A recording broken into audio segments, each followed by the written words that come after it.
Democrats and the Democratic Party are racing to determine how to move ahead after President Biden's historic announcement that he will not seek re-election. Senator Amy Klobuchar ran against Joe Biden and Vice President Kamala Harris back in 2020 in the Democratic primary, and she's now endorsing Harris for the presidential nomination. And the senator joins us now. Senator Klobuchar, thank you very much for being here. Great to be on. Boy, Friday and then as recently as Sunday, you had Biden campaign people and surrogates saying he's going to be the nominee. And then by the afternoon, a whole new world. What have these last 18 hours been like? Well, you're always in till you're not, I'd say. And I think it has been this moment like we've never seen in politics. I guess the last time LBJ got out back in March. Yeah. But in this moment, President Biden took the honorable path. And it is not easy. You are headed in one direction. You are headed to the convention. You've got all kinds of plans. And he stepped back and said, how can we best win? Who should I pass that torch on to?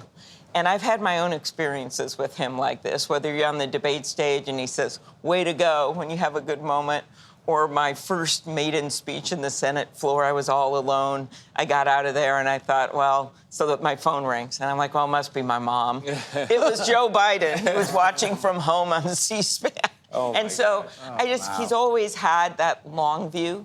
And I think that's what you saw here with the way he handled this with such grace and gave this incredible honor and endorsed his vice president. Now, it's not a done deal. There's going to be a process. We're a big tent party. And as Vice President Harris has said, she is going to earn it and she's going to win. But what's the emotion of the party? Are you feeling relieved? Are you feeling excited? Yeah.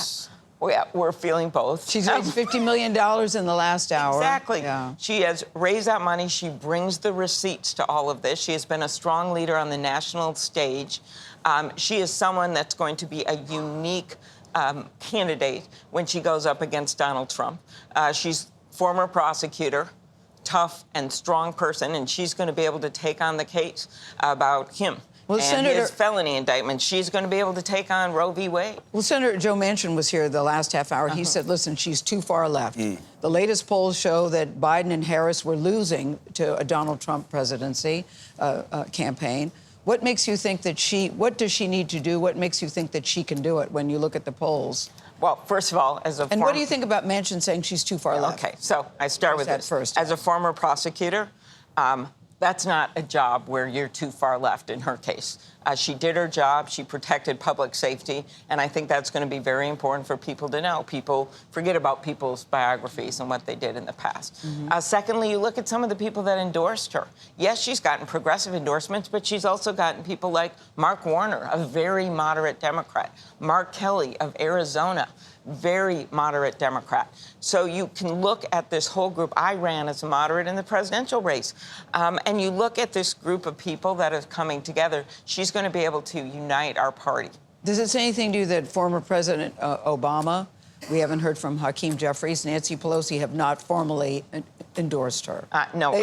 They've credited Joe Biden for doing the right thing, but they've not endorsed her. Right. So I think what you're seeing, first of all, I think President Obama waits till primaries are over, and then he comes in at the right moment in a big way. But I think in the other cases, I think you want to give them a day or so because of the fact they wanted to have this be Joe Biden's moment as well in making this honorable decision, looking back at his legacy, but also looking at what we need to get done in the next 6 months and going forward. Senator, the other thing Senator Manchin told us was that he wants to see a mini primary. What is your message to skeptical Democrats who want to weigh their options before falling in line with President Biden's chosen successor, and to those primary voters who say, well, you know I voted for a ticket, but I really wanted to see Joe Biden back in the Oval Office. What happened to my vote? Okay, so first of all, there will be some kind of process. My governor, Tim Walz, is actually heading up the Rules Committee, and that process will be established. People can run, and you could have a big tent party. That's what we are like. Now, what do I think is going to happen? I think, in the end, Kamala Harris will prevail. But she herself has said you have to earn this. And it is a shortened process. We will also have the drama about vice presidential picks, kind of a speed dating situation. But is there anybody Vice President Harris? No, I don't know. Anybody you like? There are many great qualified candidates. But she is going to uniquely knows these people already. Yeah. So I think that's very helpful. You said people can run, and there will be a process. So there will be some sort of mini primary? Well, that is going to be set up by the Rules Committee, but in the end, this is a convention. And that's why I keep laughing about the Republicans are scrambling, and they're saying, oh, this isn't right. Oh, maybe they can't have the money they had before. They're literally going to court over that. This is a process. A convention decides who their nominee is, and I believe that is going to be Kamala Harris. So Democrats are excited, you say, relieved? Yes. Any fear mixed in there? Regular people. I went in the airport last night, you know, a lot of delayed flights. When I was there in Minnesota, I just couldn't believe people behind the counter, people this. I think everyone has been just kind of watching this and feeling pretty anxious about the whole situation, and they seem very happy about it. All right, Senator Amy Klobuchar, always great to have you on the show. Thanks Great for to be coming on. by. Thank you. Thank you.